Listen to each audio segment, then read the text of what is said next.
आइए ध्यान दीजिएगा, हम आप लोगों को इसके पहले इलेक्ट्रोस्टैटिक्स चैप्टर पढ़ा रहे थे और उसमें यूनिट नंबर 1 हमने पढ़ा दिया था। अब दूसरा जो यूनिट है वो है आपका कैपेसिटेंस, जिसको धारिता बोलते हैं। इसका जो व्हाट्सएप ग्रुप है उस व्हाट्सएप ग्रुप में कैपेसिटेंस जो चैप्टर है यूनिट नंबर 2 एनसीईआरटी बुक के हिसाब से इसका हम पूरा नोट्स आप लोगों को ग्रुप में मैंने भेज चुका है। अब जितने लोग अभी तक उस व्हाट्सएप ग्रुप में शामिल हुए हैं उन सारे लोगों को ये दूसरा जो यूनिट नंबर 2 धारिता चैप्टर कैपेसिटेंस जो हम पढ़ाने जा रहे हैं उसका नोट्स सबको मिल गया होगा। अब जो हम नोट्स दिए हैं उसको हम बताए थे कि आप लोग उसको लिख लें या प्रिंट आउट करा लें, उसको घर पे पढ़ें और उसी नोट्स में जो चीज़ पढ़ाया हुआ है उसी चीज़ को हम यहाँ पे इस वीडियो के माध्यम से आप लोगों को अपलोड करेंगे यूट्यूब पर और आप लोग उसको देख सकते हैं। तो हम सिर्फ अब जो उसमें जो लैंग्वेज है उस लैंग्वेज को हम लिखेंगे नहीं, हम सिर्फ उस लैंग्वेज को बोलेंगे और जो मैथमेटिकल जो टर्म है उसके मैथमेटिकल टर्म को हम पढ़ाएंगे, उसको हम बोर्ड पे आपको समझाने की कोशिश करेंगे ताकि मैथमेटिकल प्रोसेस में आपको किसी प्रकार का कोई दिक्कत न हो। तो आइए हम लोग दूसरा चैप्टर पढ़ रहे थे जो था आपका कैपेसिटेंस, जिसको हम लोग बोलते हैं धारिता। क्या है उसमें, तो उसमें आपको हम ये भी बताए थे एक दिन, एक बार यूट्यूब पर ये इसको हम अपलोड भी किए हैं धारिता के बारे में, लेकिन वो स्पष्ट नहीं है, वो साफ नहीं है, वो धुंधला टाइप पर दिख रहा है। इसलिए हम नया पुनः एक बार फिर फ्रेश वीडियो बनाकर और उसको हम अपलोड करेंगे। आइए ध्यान दीजिएगा, कैपेसिटेंस जो चैप्टर है यूनिट नंबर जो आपका 2 है, कैपेसिटेंस जिसको बोलते हैं धारिता। कैपेसिटेंस क्या है, कैपेसिटेंस धारिता क्या है, ध्यान दीजिएगा। धारिता मीन्स होता है धारण करने की क्षमता। हम लोग ये क्या पढ़ रहे हैं, इलेक्ट्रोस्टैटिक्स, जिसको हिंदी में बोलते हैं विद्युत स्थैतिकी। इलेक्ट्रोस्टैटिक्स चैप्टर में हम लोग किसके बारे में अध्ययन करते हैं, तो स्टेशनरी चार्ज, वैसे आवेश जो हमेशा रेस्ट में हो, विरामावस्था में स्थित आवेशों के बारे में हम लोग इस चैप्टर में अध्ययन करते हैं। तो अब हम लोग ये पढ़ रहे हैं धारिता, कैपेसिटेंस। तो कैपेसिटेंस क्या है, धारिता। तो कोई भी चालक को अपने अंदर आवेश धारण करने की जो क्षमता होती है वह चालक को आवेश धारण करने की क्षमता को ही उसकी धारिता कहा जाता है। कोई भी कंडक्टर अपने अंदर जितने आवेशों को रख सकता है उसकी धारिता, उस आवेश को रखने की क्षमता से ही उसकी धारिता को हम लोग व्यक्त कर सकते हैं। यानी कि the capacity of conductor is called capacitance of conductor. किसी भी चालक की धारिता को किसी भी चालक के अंदर आवेश को धारण करने की क्षमता को ही उस चालक की धारिता कहते हैं। अगर वो चालक छोटा है तो उसके अंदर चार्ज कम अटेगा तो धारिता कम होगी, चालक बड़ा होगा तो उसके अंदर आवेश ज़्यादा अटेगा चार्ज, तो उसकी धारिता क्या होगी, बड़ा होगी। जैसे सपोज दैट हम लोग मान लें एक मोबाइल का जो बैटरी 40 मिनट, आधा घंटा या 1 घंटा में फुल चार्ज हो जाता है, और एक घर पे इन्वर्टर या किसी चीज़ के बैटरी को चार्ज करना हो तो 1 घंटा में नहीं, कम से कम 8 घंटा, 10 घंटा, 12 घंटा तक उसको हम लोग चार्ज करेंगे तब जाकर उसमें वो फुल चार्ज हो पाएगा। तो दोनों में अंतर क्या है, तो मोबाइल की जो बैटरी है इसकी कैपेसिटी कम है, ये अपने अंदर आवेश कम धारण करता है, इसलिए कैपेसिटी कम होने के कारण ये चार्ज जल्दी हो जाता है। जितना इसको आवश्यकता चार्ज है उतना चार्ज की पूर्ति बहुत कम समय में ही हो जाती है। लेकिन वही बड़ा जो बैटरी है, जो इन्वर्टर वाला बैटरी हो, 1 घंटा में फुल चार्ज नहीं हो पाएगा, उसके लिए समय ज़्यादा चाहिए। क्यों, क्योंकि उसके अंदर चार्ज को रखने की जो कैपेसिटी है, क्षमता है, वो ज़्यादा है, इसलिए वो ज़्यादा आवेशों को अपने अंदर धारण कर सकता है, इसलिए उसकी धारिता अधिक है। और इसकी धारिता कम है इसलिए कम समय में ये फुल चार्ज हो गया, उसकी धारिता अधिक है इसलिए वो फुल चार्ज होने में समय भी क्या होता है, अधिक लेता है। इसलिए धारिता चैप्टर में धारिता का मेन मकसद है कोई भी चालक को अपने अंदर आवेश को धारण करने की क्षमता को ही धारिता कहा जाता है। उसमें हम आपको कैपेसिटी के जो नोट्स दिए हैं उसमें कैपेसिटेंस का फॉर्मूला भी बताया गया है, और उसमें बताया गया है कि कोई भी चालक है, ये चालक का जो विभव है, पोटेंशियल कब बढ़ेगा, जब उस पर चार्ज की मात्रा क्या होगी, बढ़ेगी। जब उसको चार्ज करेंगे तो उसका वोल्टेज भी क्या होता जाएगा, बढ़ता जाएगा।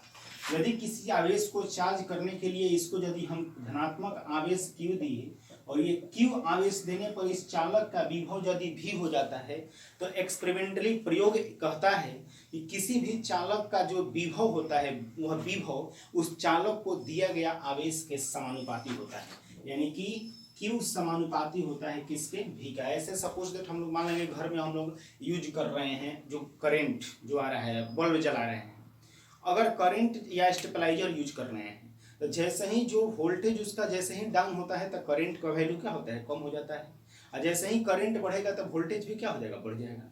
उसी प्रकार चार्ज बैटरी जब डिस्चार्ज होने लगता है तो पोटेंशियल उसका लो हो जाता है, और जब उसको चार्ज कीजिएगा आवेश दीजिएगा तो उसका पोटेंशियल क्या हो जाएगा, हाई हो जाएगा। इसीलिए प्रयोग द्वारा ऐसा माना जाता है कि किसी भी चालक का विभव निर्भर करता है उसके आवेश के मान पर, इसलिए किसी भी चालक का विभव उसके आवेश के समानुपाती होता है। तो Q समानुपाती का यह चिन्ह है प्रोपोर्शनल टू V। आप लोग को हम बताए हैं कि समानुपाती के चिन्ह को हटाने कर हमेशा इक्वल टू का चिन्ह देते हैं और बराबर का चिन्ह देने के बाद एक अचर या नियतांक लिखा जाता है। वही यहाँ पे समानुपाती के चिन्ह को हटाकर इक्वल टू का चिन्ह दिए, और जो कांस्टेंट होता है उसी कांस्टेंट का नाम है यहाँ पे C। इस C को जहाँ C एक नियतांक है, अचर या नियतांक है, जिसे चालक की धारिता कहा जाता है, जिसे चालक की धारिता कहा जाता है। Where C is a constant which is called capacitance of conductor। इसको चालक की धारिता कहते हैं। C for capacitance, कैपेसिटेंस का मतलब धारिता होता है। अब यहाँ से यदि हम निकालेंगे समीकरण 1 से कि कैपेसिटेंस का फॉर्मूला क्या हो जाएगा, यहाँ से निकालेंगे तो इसलिए C बराबर फॉर्मूला हो जाएगा आपका Q बटा में V। किसी भी चालक की धारिता यदि निकालनी होगी, ये अपने अंदर अधिक से अधिक कितना आवेश को रख सकता है, तो उस चालक की धारिता को निकालने का यह फॉर्मूला हो गया C बराबर Q बटा में V। अब ध्यान देंगे मैथमेटिकल कंडीशन है, यदि V का वैल्यू यदि आपका 1 वोल्ट हो जाए तब C का वैल्यू क्या हो जाएगा। अगर V का वैल्यू यहाँ 1 वोल्ट डाल देंगे तो C का वैल्यू जो है वह किसके वैल्यू के बराबर हो जाएगा, Q के वैल्यू के बराबर होगा। ये क्या कहता है, from equation number 3 we can say that, समीकरण 3 से हम कह सकते हैं, क्या कह सकते हैं, किसी भी चालक की धारिता का मान उस चालक को दिए गए उस आवेश के आंकिक मान के संख्यात्मक मान के बराबर होता है, जिस आवेश को देने पर ही विभव का मान क्या होता है, बढ़ता है। जिस इतना आवेश को देने पर उस चालक के विभव को 1 वोल्ट से क्या कर दे, बढ़ा दे। पुनः समझिए, ये करेंगे C बराबर Q का मतलब क्या है, आवेश विभव के क्या होता है, समानुपाती होता है। विभव का वैल्यू जैसे जैसे बढ़ेगा वैसे वैसे आवेश का वैल्यू भी क्या होगा, बढ़ेगा। समानुपाती का मतलब हुआ V बराबर 1 वोल्ट तक Q बराबर जरूर बढ़ा होगा, V बराबर 2 वोल्ट तक Q का मान भी क्या होगा, बढ़ेगा, क्योंकि विभव का मान निर्भर करता है आवेश का मान पर। आवेश का मान बढ़ेगा तो विभव बढ़ेगा, आवेश का मान घटेगा तो विभव का मान घटेगा। यहाँ कहता है किसी भी चालक की धारिता का मान जो होता है वह उस चालक के दिए गए उस आवेश के मान के बराबर होगा, जो उस आवेश के विभव को, जो उस चालक के विभव को 1 वोल्ट से बढ़ाने के लिए जितना आवेश देना पड़े उस आवेश के आंकिक मान को ही हम उस चालक की क्या बोलते हैं, धारिता बोलते हैं। इसलिए C बराबर Q, ये न्यूमेरिकली तब आपका ये इक्वल होता है कि किसी भी चालक की धारिता उस चालक को दिए गए उस आवेश के मान के बराबर होगा, जो आवेश को उस चालक को देने से उस चालक का विभव 1 वोल्ट से बढ़ जाए, उसी के आंकिक मान के, आवेश के आंकिक मान के धारिता क्या होता है, बराबर होता है।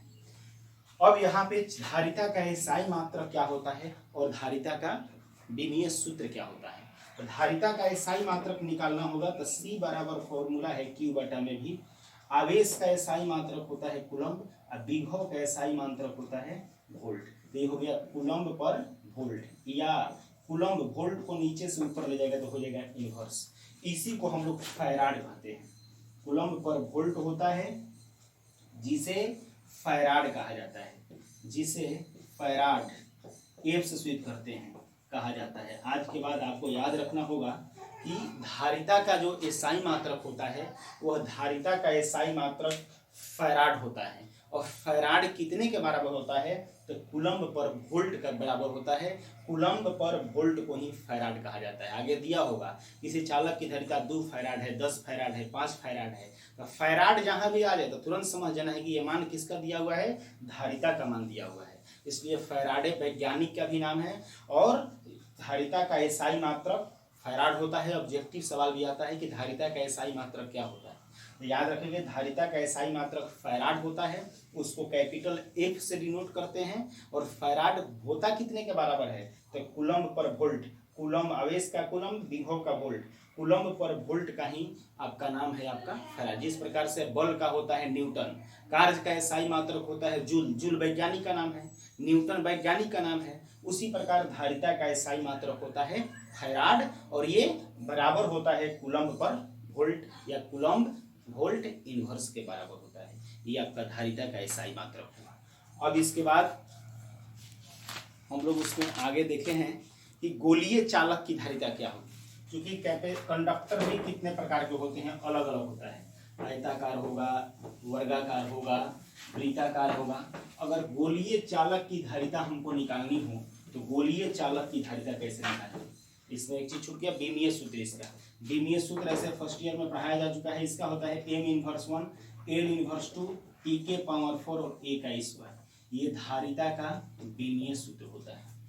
अब हमको पढ़ना है गोलीय चालक की धारिता, गोलीय चालक की धारिता, गोलीय चालक की धारिता का हमको व्यंजक ज्ञात करना है, इसका फॉर्मूला ज्ञात करना है। गोलीय चालक की धारिता निकालनी है हमको, तो सबसे पहले एक गोलीय चालक लेंगे। ये आपका हो गया गोलीय चालक है, गोला है तो गोला के पास त्रिज्या होता है, ये गोलीय चालक की त्रिज्या हो गया r। अब ध्यान दीजिएगा, इस गोलीय सतह के पर कोई आवेश हम दिए, ये आवेश दे दिए q, और ये q आवेश देने से इस गोलीय चालक का विभव हो जाता है v। हम इलेक्ट्रोस्टैटिक्स में एक समविभवी तल आपको पढ़ाए थे। कोई भी अगर गोलीय चालक है तो गोलीय चालक के सतह पर अगर आवेश स्थित हो तो उस संपूर्ण आवेश को उसके केंद्र पर केंद्रित माना जाता है। और गोलीय सतह का जो तल होता है ये समविभवी तल होता है। क्यों होता है, क्योंकि विभव का फॉर्मूला होता है 1/4πε0 q बटा में r। 1/4πε0 q बटा में r में 1/4πε0 अचर है, इसका मान होता है 9 × 10 के पावर 9। Q का मान बदलेगा नहीं, और गोला है तो गोला की त्रिज्या का मान भी कभी बदलता नहीं है, इसमें कोई बदलने वाले नहीं है। इसलिए विभव यहाँ निकालिए, विभव यहाँ निकालिए, विभव यहाँ, कहीं पर भी विभव का मान हर जगह क्या आएगा, एक समान आएगा, क्योंकि विभव तभी बदलता है जब दूरी r का मान भी क्या हो, बदले। और यहाँ पर हम देख रहे हैं कि दूरी का मान कभी भी बदलेगा नहीं। क्यों, क्योंकि गोलीय चालक हो या वृत्त हो या गोला की त्रिज्या सब आपस में क्या होती है, समान होती है। इसलिए r के मान नहीं बदलने के कारण v का मान भी नहीं बदलेगा। इसलिए गोलीय चालक के सतह पर स्थित आवेश q है, गोलीय चालक की त्रिज्या r है, इसलिए गोला के सतह पर विभव का मान हो जाएगा v बराबर 1/4πε0 q बटा में r। बिंदुवत आवेश के कारण किसी बिंदु पर विद्युतीय विभव का फॉर्मूला होता है। कोई गोला के सतह पर आवेश वितरित हो तो संपूर्ण आवेश को उसके बिंदु केंद्र पर केंद्रित माना जाता है। और आपको हम ये पढ़ाए हैं कि बिंदुवत आवेश के कारण किसी बिंदु पर विभव का फॉर्मूला होता है 1/4πε0 आवेश बटा में आवेश से उस बिंदु की दूरी। ये O से कहीं भी लेंगे तो हमेशा त्रिज्या का r का मान सब जगह क्या होगा, समान होगा। अब ध्यान देंगे गोलीय चालक की धारिता, गोलीय चालक की धारिता अभी हम बताए हैं कि किसी भी प्रकार का चालक हो उसकी धारिता निकालनी हो तो फॉर्मूला होता है धारिता का C बराबर q बटा में v। अभी वो ऊपर बताए हुए हैं धारिता का फॉर्मूला। अब समीकरण 1 तथा 2 से आप निकाल सकते हैं। समीकरण 1 तथा 2 से C = q/v का वैल्यू यहाँ पुट कर दीजिए 1/4πε0 q बटा में r। ये q से q कैंसिल, C = नीचे से दोनों ऊपर चला जाएगा, ये हो जाएगा 4πε0 इंटू r। ये गोलीय चालक की धारिता का ये फॉर्मूला हो गया। किसी भी प्रकार का गोलीय चालक की धारिता निकालनी होगी, इसका फॉर्मूला हो जाएगा 4πε0 इंटू r। 4πε0 आपका कांस्टेंट है, r जो है वो गोलीय चालक की त्रिज्या है। अब आपसे कोई पूछेगा कि 4πε0 का वैल्यू क्या होगा, तो हम जानते हैं कि 1/4πε0 होता है। 1/4πε0 का वैल्यू होता है 9 गुना 10 के पावर 9। यहाँ सिर्फ पूछ रहा है 4πε0 का, ये बटा के नीचे आ जाएगा, तो 4πε0 का वैल्यू हो जाएगा 1/9 गुना 10 के पावर 9 हो जाएगा 4πε0 का वैल्यू। ये वैल्यू 1/9 गुना 10 के पावर 9 इसको पुट कर देंगे और r त्रिज्या जो दिया रहेगा उस वैल्यू को यहाँ क्या करेंगे, लिखेंगे। अब आइए 4πε0 क्या है, ये अचर है। जब समानुपाती के चिन्ह को हटाना होता है तो अचर देना पड़ता है, और जब अचर जब हटेगा तो फिर किसका चिन्ह आ जाएगा, बराबर का। समानुपाती के चिन्ह को हटाकर जब हम कहते हैं तो बराबर का चिन्ह देते हैं और एक अचर देना पड़ता है। अब अचर ये हट जाएगा तो फिर किसका चिन्ह आ जाएगा, समानुपाती का चिन्ह आ जाएगा। तो जब 4πε0 को हटा देंगे तो c समानुपाती लिखना पड़ेगा आपको, क्या, r।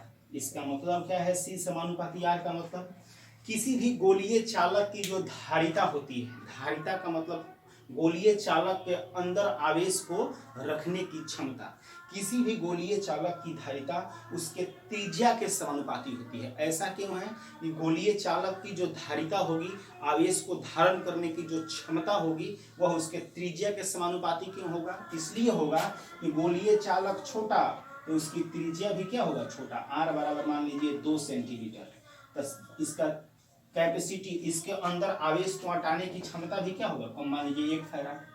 अगर गोलीय चालक को बड़ा करेंगे तो इसकी त्रिज्या बड़ा हो जाएगी, मान लीजिए 4 सेंटीमीटर। तो जब त्रिज्या 4 सेंटीमीटर हुआ इसका, तो धारिता अब क्या हो गया, बढ़ गया, धारिता हो जाएगा 2 फैराड, 3 फैराड, जो भी मानिए। इसका मतलब गोला की त्रिज्या जैसे जैसे बढ़ेगा तो गोला का साइज, आकार भी क्या होगा, बढ़ेगा। और जब गोला का आकार, साइज उसका बढ़ेगा तो उसके अंदर आवेश को हटाने की, रखने की क्षमता भी क्या होती जाएगी, बढ़ती जाएगी। इसीलिए गोलीय चालक की जो धारिता होती है वह गोलीय चालक की त्रिज्या के समानुपाती होती है। इसमें कोई दिक्कत, आप लोग इसको नोट कर ले, समझ लीजिए। किसी भी प्रकार का दिक्कत हो तो हमको कमेंट बॉक्स में लिख कर बताएंगे। इसके बाद फिर हम आगे लेकर डिस्कस कर रहे हैं अगले।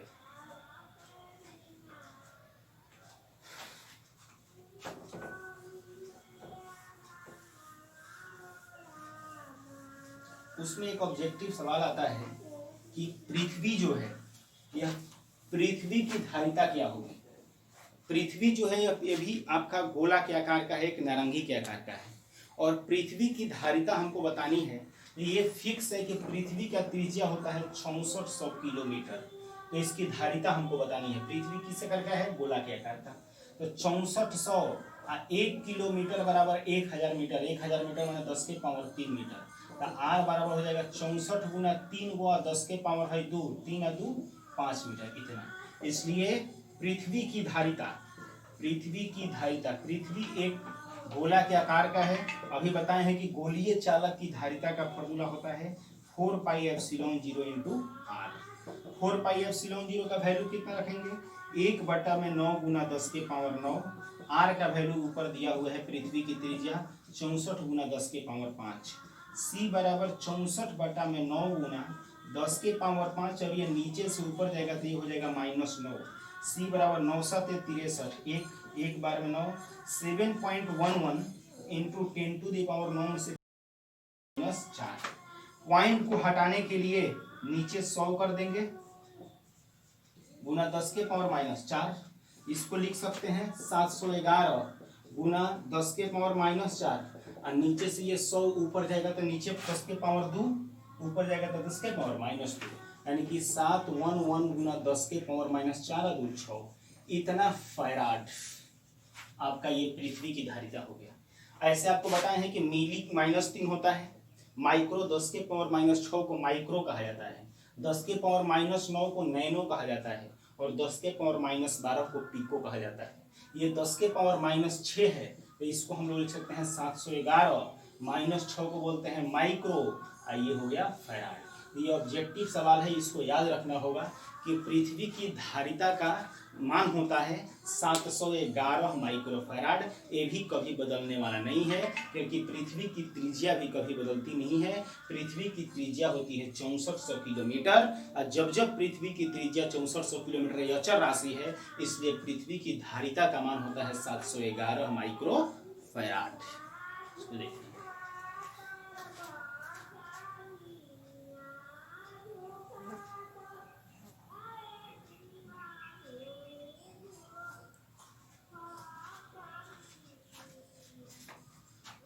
अब देखिए, अब अगला टॉपिक है धारिता को प्रभावित करने वाले कारक, फैक्टर अफेक्टिंग कैपेसिटेंस।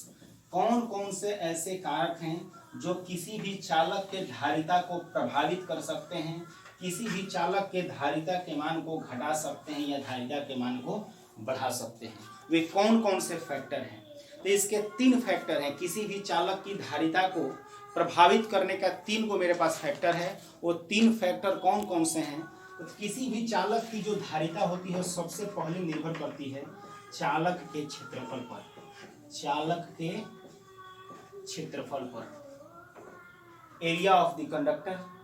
दूसरा जो है निर्भर करता है चालक के चारों तरफ के, चालक के चारों तरफ के माध्यम पर। और तीसरा जो इसका कारण है वो है आपका किसी आवेशित चालक के निकट, किसी आवेशित चालक के निकट किसी दूसरे चालक के उपस्थिति पर। यही है फैक्टर अफेक्टिंग कैपेसिटेंस।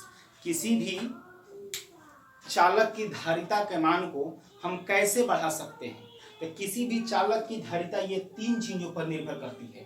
पहला है चालक के क्षेत्रफल पर निर्भर करेगी, दूसरा है चालक के चारों तरफ के माध्यम पर निर्भर करेगी, नेचर ऑफ सराउंडिंग मीडियम, और किसी भी आवेशित चालक के निकट किसी दूसरे चालक के उपस्थिति पर, presence of conductor near by and other charged conductor.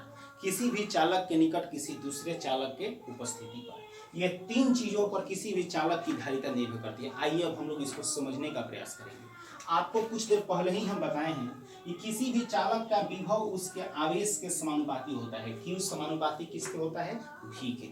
अगर समानुपाती के चिन्ह को हटा देंगे तो Q बराबर एक अचर देते हैं C, तो Q बराबर फॉर्मूला होता है C इंटू V। यहाँ से हम धारिता का फॉर्मूला निकाल हो जाए Q बटा में। हम यहाँ क्या देख रहे हैं? धारिता के मान को बढ़ेगा या घटेगा कब? तो धारिता का मान निर्भर करता है किसके किस पर? आवेश और विभव पर। यानी कि धारिता आवेश के समानुपाती है और विभव का जो है वह क्या है? व्युत्क्रमानुपाती है। व्युत्क्रम का मतलब होता है उल्टा। अगर विभव का मान घटेगा तो C का मान क्या होगा? बढ़ेगा।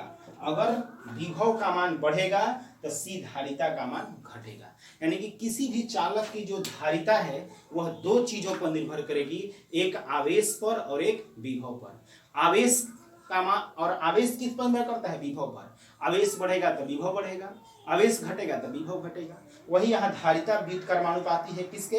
विभव के। विभव घटेगा तो धारिता बढ़ेगी, विभव बढ़ेगी तो धारिता घटेगा। आइए यहाँ समझिए। सबसे पहला जो फैक्टर है ये है, कह रहे हैं कि किसी भी चालक की धारिता को बढ़ाने के लिए चालक के क्षेत्रफल पर धारिता निर्भर करता है। कैसे? मान ऐसे जैसे गोलीय चालक के बारे में आपको पढ़ाए हैं। अगर गोला यदि आपका ये छोटा है तो गोला छोटा है तो इसके अंदर आवेश की मात्रा क्या होगी? कम। जब आवेश कम तो विभव भी क्या होगा? कम। अब क्षेत्रफल बढ़ाएंगे तो त्रिज्या बढ़ाना पड़ेगा। अब इसका क्षेत्रफल बढ़ा दिए तो गोला का साइज क्या हो जाएगा? बड़ा। तो अब इसमें पहले से पहले 3 गो आवेश रखता था, अब इसमें हो सकता है कि कौ आवेश रखे? 6 गो। तो अब Q का मान क्या हो जाएगा? ज्यादा। जब Q का मान बढ़ेगा तो Q समानुपाती होता है V, V का मान भी क्या होगा? बढ़ेगा, माने V भी ज्यादा होगा। और जब V का मान बढ़ेगा तो C का मान ऑटोमेटिक क्या हो जाएगा? घट जाएगा। इसलिए कह रहा है कि किसी भी चालक की धारिता जो है 3 चीजों पर निर्भर करते हैं, चालक के क्षेत्रफल पर। यदि किसी चालक का क्षेत्रफल को हम बढ़ा दें तो चालक के क्षेत्रफल को बढ़ाने से उसका विभव भी क्या होता है? बढ़ता है। और जब चालक का क्षेत्रफल जब बढ़ेगा तो उसके अंदर आवेश को और अधिक आवेश उसके अंदर अटेगी, आवेश को हटाने की क्षमता बढ़ेगी। जब आवेश की क्षमता बढ़ेगी तो विभव भी बढ़ेगा, और जब विभव का मान बढ़ेगा तो धारिता का मान क्या हो जाएगा? घट जाएगा। क्योंकि विभव के व्युत्क्रमानुपाती धारिता होता है। धारिता जो है वह विभव के व्युत्क्रमानुपाती है। व्युत्क्रम माने उल्टा। विभव बढ़ेगा तो धारिता घटेगा, विभव घटेगा तो धारिता बढ़ेगा। इसलिए किसी भी चालक के क्षेत्रफल को बढ़ाने से क्या होता है, उसकी विभव का मान भी बढ़ जाता है, और जब विभव का मान बढ़ेगा तो धारिता विभव के व्युत्क्रमानुपाती है, विभव बढ़ेगा तो धारिता क्या होगी, घट जाएगी। उसी तरह आपका ये दूसरा, चालक के चारों तरफ के माध्यम पर, चारों तरफ के माध्यम जब कहता है तो माध्यम से इसका मतलब क्या है, नेचर ऑफ सराउंडिंग मीडियम। आपको हम बताए हैं, जैसे यहाँ विभव की हम बात कर रहे हैं, तो V बराबर, चूंकि धारिता का बढ़ना या घटना किस पर निर्भर है, विभव के मान पर। V बराबर 1/4πε0 फॉर्मूला होता है Q बटा में R। ये कब का होता है, निर्वात के लिए। ε0 इंटू एप्सिलॉन आर आपको हमेशा बताए हैं, ε0 अकेले नहीं रहता है, यहाँ दोनों रहता है, ε0 इंटू एप्सिलॉन आर। माध्यम हवा हो तो हवा के लिए एप्सिलॉन आर का वैल्यू हो जाता है 1, तो V बराबर फॉर्मूला होता है 1/4πε0 Q बटा में R। कब, तब यही यदि जल में हो तो जल में रहेगा तो 1/4πε0, एप्सिलॉन आर का मान जल के लिए क्या होता है 81, यहाँ गुना 81 करना पड़ेगा इंटू Q बटा में R। माध्यम का मतलब यही कह रहा है कि मान लीजिए कोई चालक जो है शुरू में हवा में है, अब उसको कह रहा है कि किस में डुबा देंगे, जल में ले जाकर डुबा दीजिए उसको। तो मान लीजिए हवा में है तो उसका मान लीजिए V का जो मान है वह 10 वोल्ट है। सपोज दैट जब वो हवा में है तो हवा में जब है तो V बराबर को वोल्ट है 10 वोल्ट। लेकिन जब वो जल में डाला गया तो ये 1/4πε0 Q बटा में R गुना 1 बटा 81 जो बटा में था, इतना का मान तो ऑलरेडी पहले से ही आया हुआ है, 100 वोल्ट 10 वोल्ट, तो 10 गुना 1 बटा 81। अब 10 में 81 से भाग लगाएंगे तो V का मान घटेगा कि नहीं घटेगा, यानी कि इसका मतलब है कि हवा में विभव अधिक होगा। हवा से जैसे ही किसी जल में किसी दूसरे माध्यम में उस वस्तु को डालेंगे तो उस वस्तु का विभव क्या हो जाएगा, घट जाएगा, क्योंकि 81 से उसमें क्या लग जाएगा, नीचे एप्सिलॉन आर भी आ जाएगा तो 81 से उसमें भाग लग जाएगा। इसलिए निर्वात में कोई भी चालक का विभव सबसे अधिक होता है, क्योंकि जब वो निर्वात में होगा तो यहाँ एप्सिलॉन आर का वैल्यू 1 हो गया, कोई किसी चीज से भाग लगने वाला नहीं है, भाग लगाने पर मान घटता है, कोई चीज से भाग नहीं लगेगा। लेकिन निर्वात को छोड़कर किसी भी माध्यम में जाएगा तो हमेशा उसके नीचे एप्सिलॉन आर का वैल्यू हवा को छोड़कर सबके लिए 1 से अधिक होता है। तो यहाँ हमेशा जल है तो 81, अभ्रक रहेगा तो 6, उससे हमेशा माध्यम में जाने पर नीचे भाग लगाना पड़ता है, उसका जो भी माध्यम का मान है एप्सिलॉन आर का, उससे भाग जब भी लगेगा तो विभव का मान क्या हो जाएगा, पहले से घट जाएगा, और जब विभव का मान घट जाएगा तो धारिता का मान बढ़ जाएगा। इसलिए दूसरा मिल गया, पहला तो मिला कि चालक के क्षेत्रफल को बढ़ाने पर विभव बढ़ता है तो धारिता घटती है। दूसरा मिला माध्यम की उपस्थिति पर, यानी कि कोई भी चालक को निर्वात से किसी माध्यम में वायु से ले जाकर जल में डुबा देंगे तो उसका विभव का मान घट जाता है। कैसे आपको दिखा दिए, निर्वात में सबसे अधिक होता है विभव, और जब माध्यम में डालते हैं तो उसके माध्यम की विद्युतशीलता एप्सिलॉन आर का जो वैल्यू है उससे भाग लगाना पड़ता है, तब विभव का मान पहले से घट जाता है। माध्यम में जाने पर विभव घटता है, इसलिए धारिता क्या होती है, बढ़ जाती है। और तीसरा जो है आपका वो कह रहा है कि आवेशित चालक के निकट किसी दूसरे चालक की उपस्थिति पर, किसमें कैसे होगा, आवेशित चालक के निकट किसी दूसरे चालक की उपस्थिति पर इसका वैल्यू हम कैसे निकाल सकते हैं। आपको बताएं कि चुंबकत्व में एक इंडक्शन की घटना होती है जिसको प्रेरण की घटना बोलते हैं।